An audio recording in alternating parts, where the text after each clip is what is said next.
program as individual bondholders are kicking against the government deadline for them to exchange their bonds for new ones. The Ghana Individual Bondholders Forum, a group of voluntary bondholders, has urged individual bondholders to reject and refrain from complying with the mandatory deadline imposed under the Domestic Debt Exchange DDE program. The forum is also calling on indirect bondholders, which includes investors in mutual funds, cash trusts, balance funds, to inform their fund managers not to accept the domestic debt exchange. Organized labor, we know, recently forced government to scale back its decision to touch pension funds in the debt exchange program. So is the government going to heed to this current pressure from the individual bondholders? And what are the implications for our IMF bailout plans? My guest this morning at the table, Professor Lord Mensah, is an associate professor from the Department of Finance at the University of Ghana Business School. Prof, good morning, welcome, and Happy New Year to you. Yeah, good morning, and good morning to my co-panelists, and good morning to our viewers out there. The co-panelist is Dr. Edu Antwi. He is the convener of the Pensioner Bondholders Forum. Dr. Antwi, good morning, Happy New Year to you. Welcome to GT Good morning, Breakfast. Happy New Year to you too. So, Dr. Edu is here because the pensioners also have an issue with the government's plan to use some of the individual bonds that they hold to also be a part of the DDE. So, Dr. Antwi will be talking to us about that. But, Prof, we'll start with you. Initially, this was not the plan. Do you think that because organized labor resisted the initial plan so vehemently, now government has to find other ways of raising the monies it needs to finance our expenses for 2023? Well, if you look at the happenings on the grounds, I think the entire exercise is an economic exercise for which government has, a target, and then also possibly look at how they can free up that fiscal space. If you look at the economy clearly, things are not going on well, and government, on its expenditure lines has what we call discretionary expenditure and non-discretionary expenditure.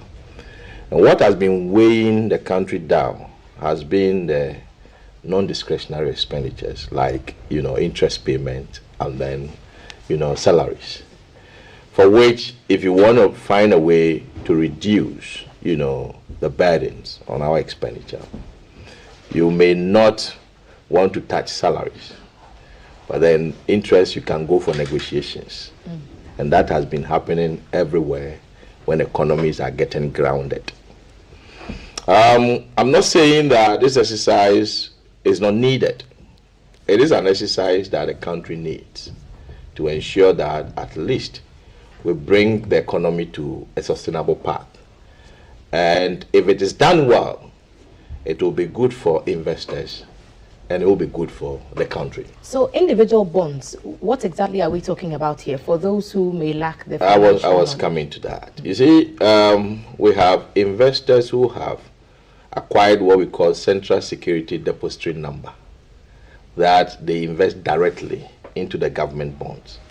And usually, if you have certain volumes of money to invest, that is when you invest directly yourself. Those who have, those small chunks of money to invest goes through institutions. So they go through the mutual funds, goes through, the pension funds, the pensions that we contribute. But you see, for such an exercise, you need to understand the complexities of the investor space. Because the pensioner that you've taken him off the entire, exercise, the same pensioner, when he received his gratuity, which is the box sum that they receive at the end of their service, invested directly. So he becomes an individual investor. So you might think, okay, fine, I've taken off, pensions, so pensioners may not be affected, and those who are active in service may not be affected. But at the end of the day, the same pensioners are the individuals who put their gratuity directly in the government space.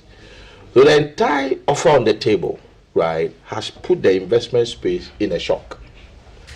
The reason why I'm saying that it has put the investment space in a shock is that As we sit here, when was the last time interest rate levels went to 10%?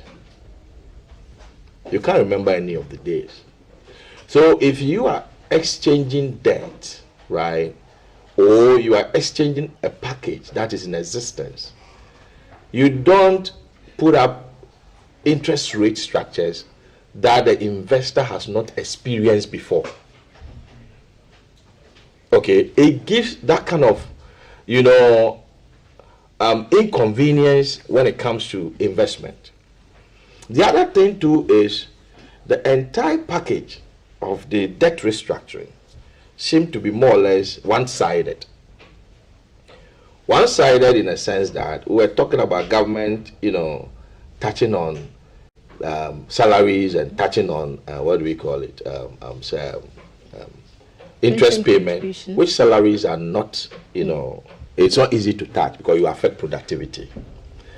But then, the interest that you're going to negotiate, you may have to understand the investment space that you're going to touch. And I see this entire exercise as an economic exercise where we are looking out for certain benefits. So the benefit is that government to create that fiscal space for the economy to get on a sustainable path. The alternative is that we can create economic cost. The cost is when we do not do it very well and investors lose confidence in government instrument, for which at the end of the day, government may not be able to raise money for anything in this country. Then we are more or less heading towards an economic disaster. So it is an exercise that is needed, but we want the government to approach it in such a way that both the creditor, which I'm talking about pension funds, talking about banks, talking about insurance companies, talking about the rural banks, and even SNIT, should be comfortable. The same way government should also be comfortable. But where the individual bondholders are really agitating that they will be at the losing end of the chain if government should go ahead with its plan to touch, as you say, touch their yes, their in its current state, looking at 0%, 23, 0% 2023, 5% 2024, and 10% thereafter on the average, right? Clearly, does not make the investor comfortable, including the individual investors. The reason being that these investors had expectations. So an investor has placed his money, he's expecting 20% coupon payment in 2023. Then you ground the 20% to zero, but then you pushed, the coupon payment back in the years, which usually in financial terms, we say it is backloaded.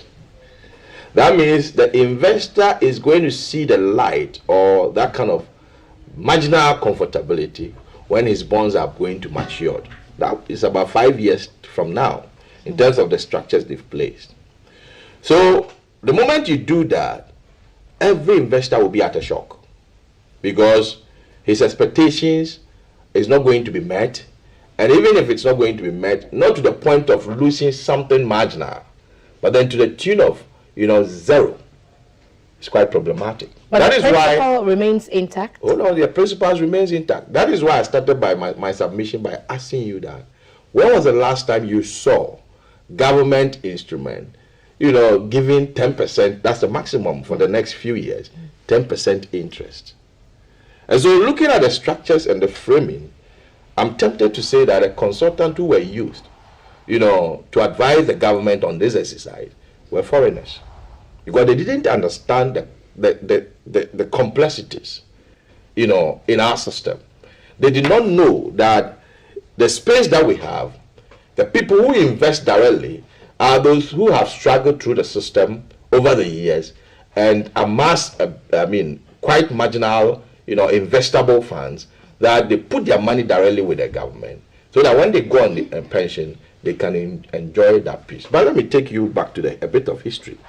You see, we've lived in a country where we had this, banking sector cleanup.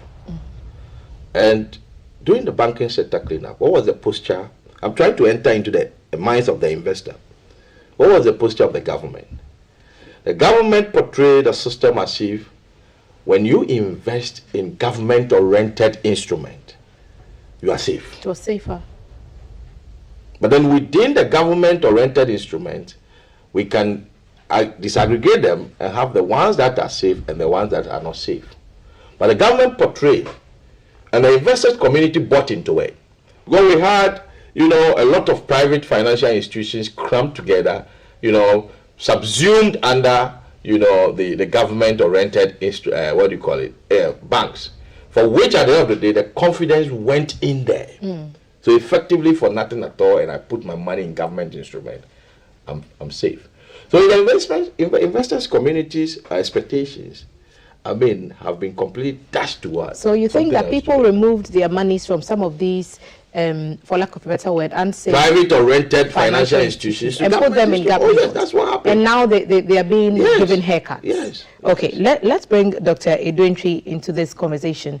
Now, the Pensioner Bondholders Forum, I watched a press conference that you called with making really similar claims that Prof has said here, that you think you've worked too hard for your monies to be subject to a debt exchange program.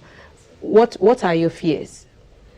Well, I think that what we are complaining about is the treatment that has been given to the pension funds, which is not also given to pensioners who have having their own funds. Pension funds has been exempted from the exchange. And the pension funds are funds that are yet to be given to workers who hit 60 or early retirement, let's say, who retire and then get their money. The reason, as agitated by the TUC, was that if you put them under the exchange program, it will impair the income, the amount of funds that pensioners will have to receive when they are going on pension. And so they wanted to protect the people who may go on retirement. And government has accepted that and exempted them.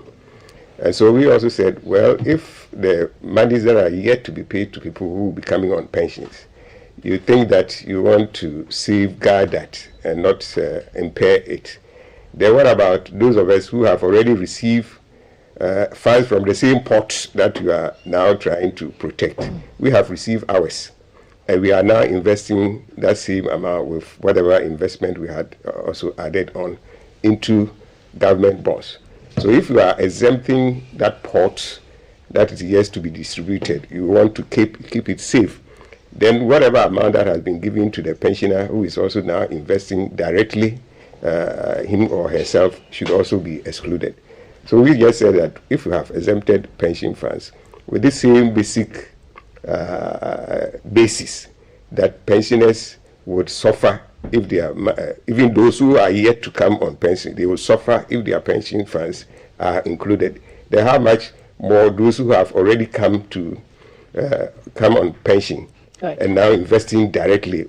Don't you think they will also suffer when they are also put on the paint a picture program for me, Doc, of what the reality is for some of your people. So you come into this pension space after 60 and you receive, give me an idea of an amount that you've received and then invested into it, and how much you stand to lose on that figure, hypothetically, no, if you don't want to share your own story. You see, when I have been the securities market regulator and investor education, we have educated investors pretty well.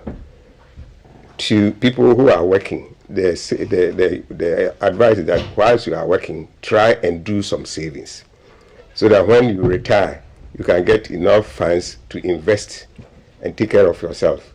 Because we are in a society, not many people can rely on their social security, pensions, alone. Yep. These days, some of them, they cannot even cover their drugs, what they receive on the monthly basis. So you are going to rely heavily on your own investment that you have. And so when people are going on pension, normally they will take the lump sum. Everybody wants the lump sum to be taken. Then over a period, whatever investment you have made, savings you have made, you add it up And then we were advised that since you are a pensioner or you are getting to you are getting old, don't invest in risky investment. So somebody will give you safe hands, safer, government yes, hands. I will give you 50, I will give you 60. Those are you can do that when you are young, because when it fails, you have time to recover. Yep. But if you are getting closer to your retirement age and you fail, that's the end. You can't recover. So please do government bonds, treasury bill, government bond, which is safer. Even though you are not going to get that much returns that people are getting from the other end, because at your age you should play it safe. So they put all their money into government bonds, expecting that every 6 months they will get the interest to bear to take care of their medication. People are in the house, renting house. If you have a house, you have to maintain your house, car. If you have to service your car, or you can't say because I'm on retirement, I won't drive a car. You will drive a car. Yeah. You meet all the expenses that people are meeting, but you don't have an income. Save the one that is coming from you, from your investment in government bonds. So if that is touched, and you are not going to get, for example, the first year, you are not going to get anything at all from your investment. If I'm working somewhere and some other income, I will treat it as other income. So my other incomes are not coming. But I have a regular source of income that I'm relying on. I may be able to absorb the situation. But if the dividend and the interest I get from my bonds is the only income left to me, and that income is no longer going to come, then you ask yourself, how am I going to live? So that is the challenge we have. The impact on your livelihoods is Yes, really what you're yes, fighting yes. for. For Labour, it was a matter of resorting to strike and threatening to withdraw all services offered by them that seemed to do the trick.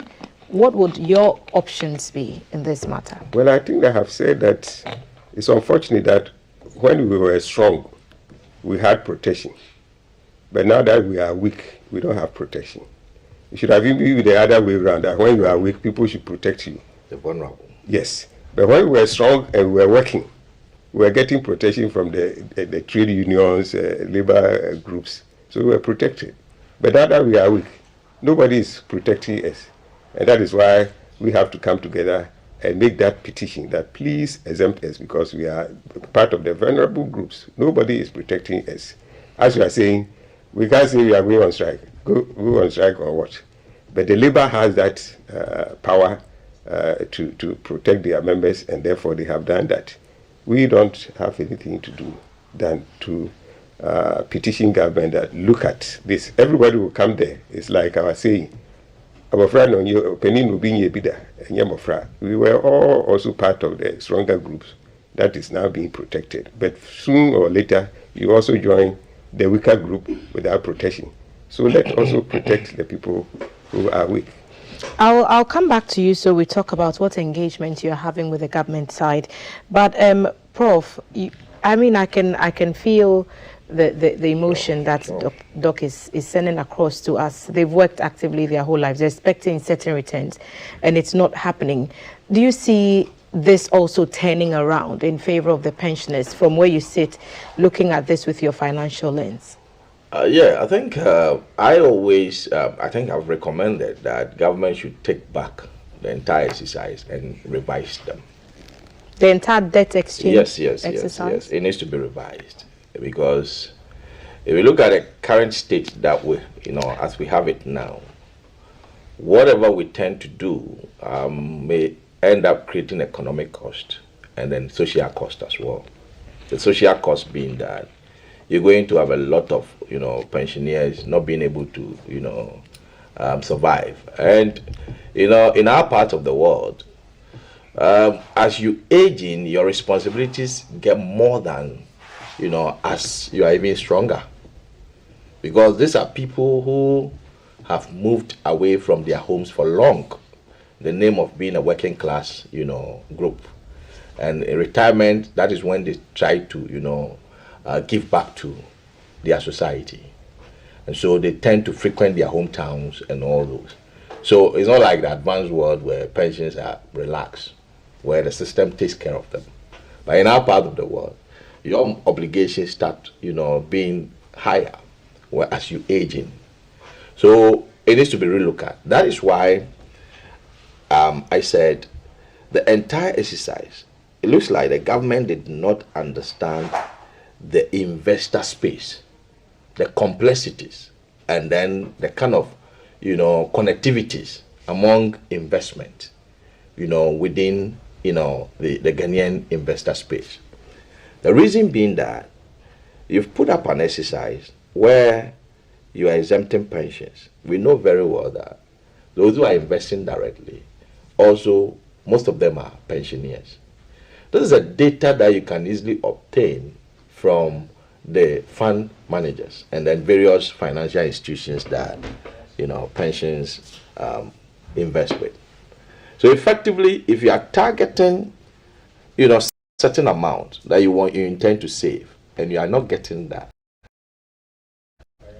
and you've taken off, pensions, thinking robbing in individual bonds, end up, making up your target. It's quite, difficult to obtain. We are looking at this from the perspective of government needing. They don't have any leeway. Government needs to raise these monies to keep the economy running. Yes, hold on. We've come out of negotiations with the e-levy, that being cut down to 1%, starting effective, I think, this week. And then government needing to raise all these monies to support our own efforts at getting an IMF bailout program. What does that all mean in the grand scheme of things? Right. I came up by saying that we need to revise the entire exchange to contextualize it, to meet the Ghanaian structure. I asked a question in my submission earlier that, have we had interest rates getting to 10% before, right? Since our, 20 years of democratic dispensation. 30 years, right? Have we had 10% interest rate before? No. It's savings that we normally get 10% on it. There's a reason why the investor will bypass savings and come and put his money into treasury bills. And even if you are restructuring or you are swapping the kind of bond the investor is holding for a new one, you shouldn't deviate completely in entirety from what the investor is expecting. So for instance, if someone is expecting 20% this year, you ground it to 0. So we are talking about... And we should understand the investor space in a sense that there are reasons why investment are done. You may invest because you want to enjoy the regular income, the regular coupons that the investment will give you. That is when you are on pensions. But if you are active, you put the money in, you don't care about the don't care much about the regular, income. But you're thinking long term. You're thinking long term. So effectively, if we understand the investment space and get to know those who are investing and their reasons for investment, we should be able to couch, a debt restructuring that will meet, the expectations of this investor. So for those who are watching us who don't even understand what these individual bonds are we talking treasury bills and monies that we've put into what kind of investment portfolios are we talking about in this bond situation? So if you come into the space of investment, we have money market instruments, which treasury bills falls under. Those are short term. The maximum maturities, we are looking at 1 year. So from 91 day, 182, and then 1 year. You can have fixed income, fixed deposit instruments, which are issued by banks and all those. And they also indirectly invest in government bonds. Okay? Then we have government issuing bonds directly to the investor community. And the investor community, we can have individuals who are investing directly into the government bonds. So i.e., government wants to raise money for its own operations, and at the end of the day, you bought into it, you gave government money in anticipation of interest, coupon payment, or let me put it, interest. Then we have institutions that people have collectively, invested through them, and they are also investing in these government bonds. And as I was saying, there was that kind of, assurance that this bond has been portrayed. In fact, if you go to the National Pensions Regulatory, Authorities guidelines, you will get to know that even pension funds are not supposed to invest less than 70% of their funds into government bonds. It's there. So effectively, it's like, okay, fine. All things being equal, government instrument is more safer compared to other, instruments. Not to say that bonds are not risky instrument.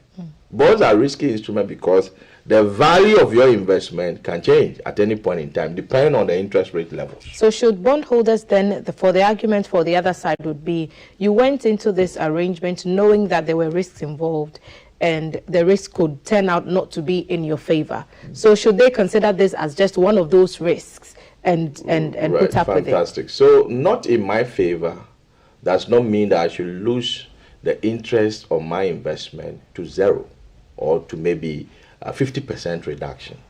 That's quite huge. Quite huge. That is why I'm looking at a revision of the entire, exchange structure. Because government can even repackage the entire bond in such a way that, as we sit here, I'm sure my good friend Dr.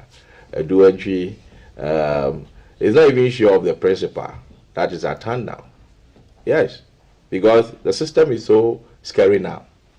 So why don't you package it in such a way that at least you can front load some of the principles, so at least they will be sure to be receiving something. At the end of the day, if you move forward for about 5 years and then you do not even pay the principal, they've received part of it. Rather than just holding everything at the back, and then the interest that you're supposed to pay them, you're also holding it at the back.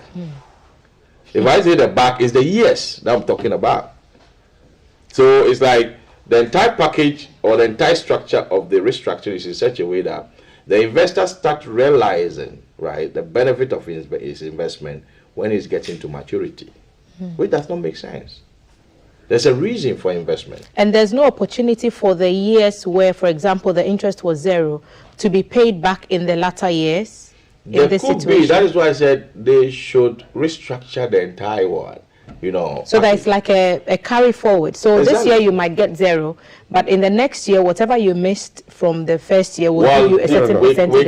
Is that something that could be discussed? We can have different forms of packaging, but the kind of investment community we have, that package will not help them.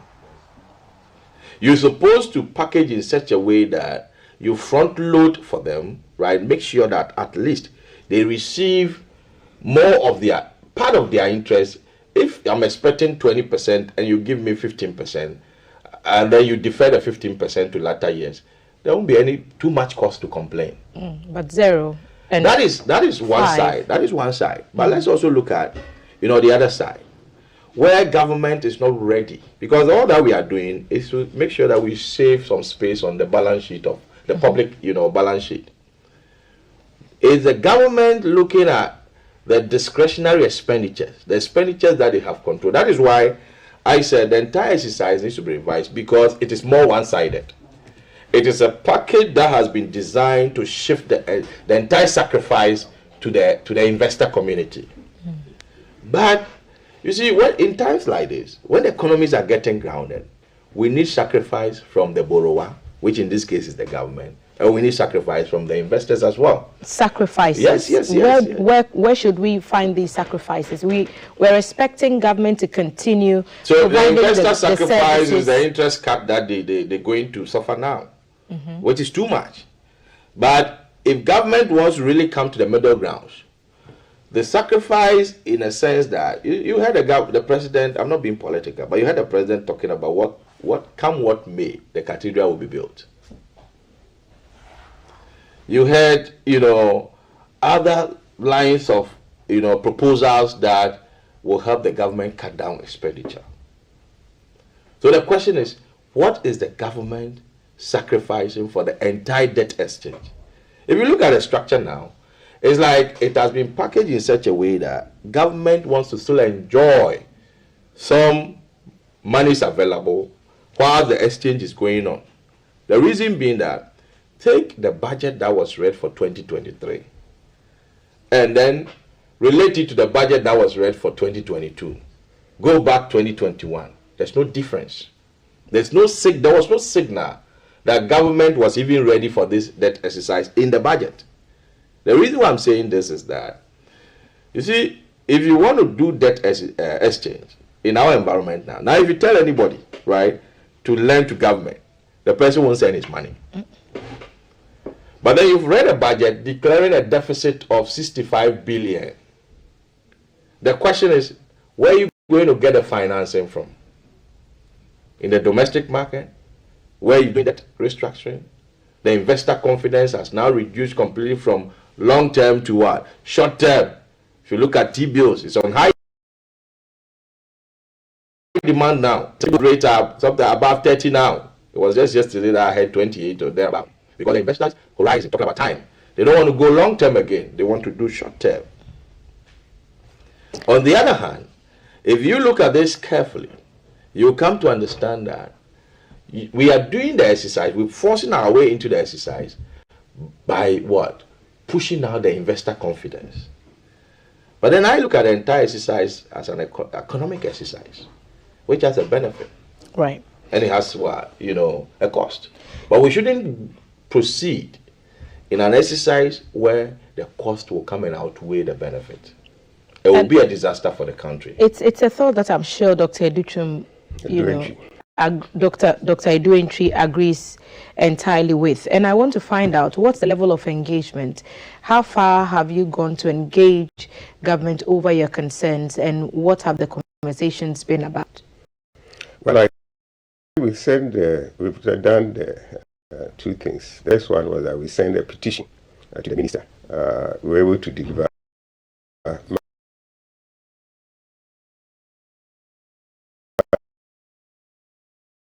Monday was a holiday, Tuesday, which was the 10th. A copy was delivered to the office of the president. So that was the first thing that we did. Then yesterday, we delivered another letter to the ministers requesting for a meeting with the minister to discuss our concerns.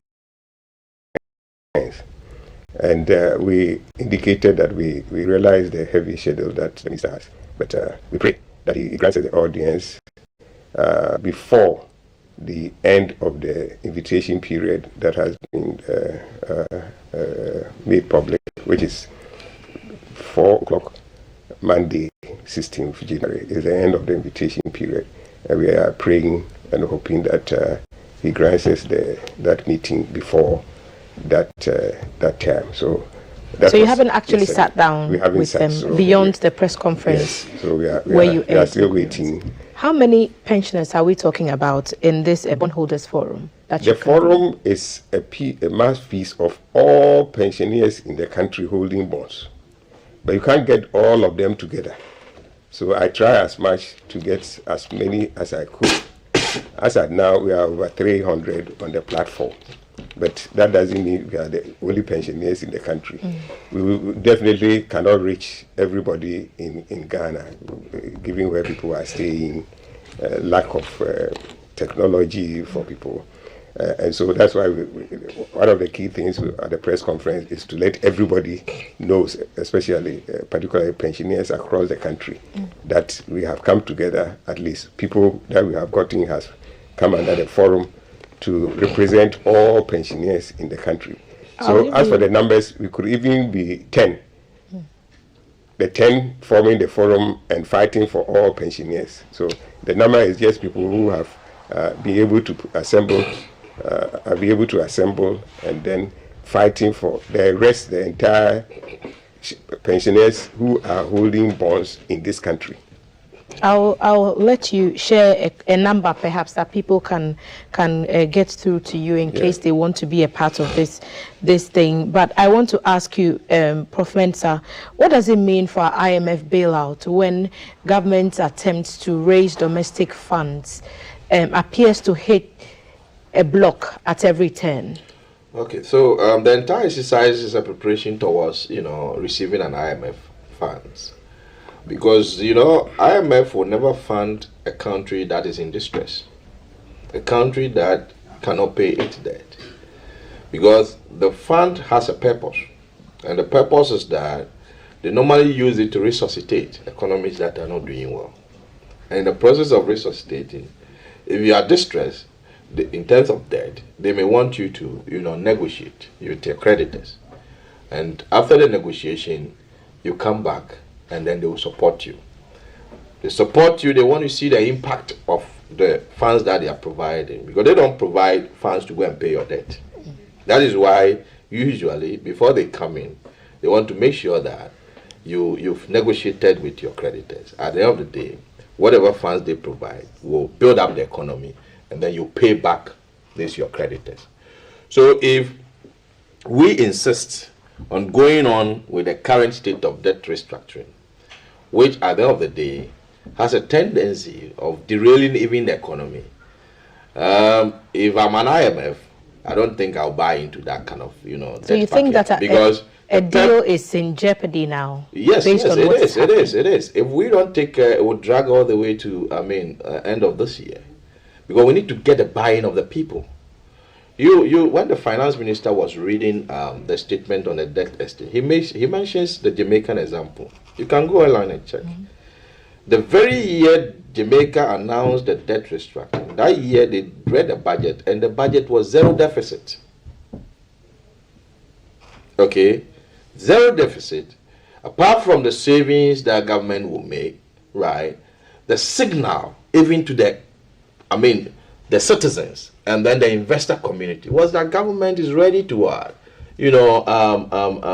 to help to ensure that a country comes to an economic sustainable path. But we did not get that in our budget. We did not get that. And then more so, if you look at the interest rate structures that is being proposed for the exchange, it doesn't really help. In the space we find ourselves. I see that to be a structure that should be proposed for countries that are running interest rates that are in below 20s thereabout. Then you can do 10 and all those. You can do 5% and all those. Even single-digit environment. But our environment, where the investor community have enjoyed interest rate of about 20%, 25%. When was the last time you saw interest rate coming down to? It was like just before that we saw treasury bills coming to 14%. Okay, that is when we had the interest profile of the country having the long term being high, and then the short term being low. That was when treasury bill was 14. Then you can get other instrument doing 18% and then 24% thereabout. But now, as we speak, treasury bills is recording higher interest rate than even the proposal that the government is trying to put across. I appreciate it. It's an economic exercise that we need to deflate the high interest rates that the economy was, riding on. So effectively, we need to do it well, not to completely sway the investors' expectations. It will be a disaster for us, and I'm praying that government will heed, because I know the banks are also not happy, but for regulatory purposes they may keep quiet. But I can tell you that they're not happy. Government has made provisions in the entire exercise. If you go to the Ministry of Finance website, you see it. They said they're going to provide liquidity support by setting up that GSFS, Ghana Stability whatever fund, and then also reduce minimum capital requirement. But the bank's activity, their profit, have been thriving on government instrument, and this. So even the banks are going to. Oh yes, if this exercise should go on, I'm telling you that banks are going to lose more than 50% of their assets. Because if you look at the asset profile of banks, chunk of them are in government instrument. Chunk of them. And because you mentioned the Ministry of Finance and the information that they've been putting out, there's something here I want to bring to your attention. Maybe you can explain it to me, because for those of us who do not have necessarily a financial background, we struggle. And the ministry is saying that the Republic has submitted to the courts of Ghana and waived any immunity from the jurisdiction, including sovereign immunity of such courts, in connection with any action arising out of the invitation to exchange or any securities issued under the invitation to exchange bought by any holder of such securities. That's a lot of English that for us begs us to ask the question, what does that mean? Yeah, so quite technical in there, but I think the lawyers can explain it better in a sense that, you see, the government issuing this statement, I appreciate that bonds are contracts. It's a contract that is binding between the investor and then the borrower, which in this case is the government. And as a result of that, when the contract is breached, the investor is likely to go to the court. And for that purposes, I mean, you are dealing with a sovereign entity. I mean, we're talking about Ghana. And therefore, that kind of immunity will be protecting the state. So Ghana is immune. Ghana as a republic is immune from being prosecuted. That is what they're trying. That's what they're trying to put out there. But you see, such a statement will not really help in a sense that you're dealing with the investor community. Government cannot tell us that they don't need these investors. The same way the investors cannot tell us that they don't need, the government bonds. And so to issue that statement, which is more or less like a threat, you are telling the investor community that I can take your money, but you can't go to court. Prof, let me just say, that side is a waiver. Okay. Read it. You see, government has submitted to the courts of Ghana and waived any immunity from the jurisdiction, including sovereign immunity. But that's what it means. Yes. What it doesn't mean that you can't sue. Okay. You can sue by your own way. You can do anything. But what this statement is saying that the government has some immunity. Ordinarily, you can't go there.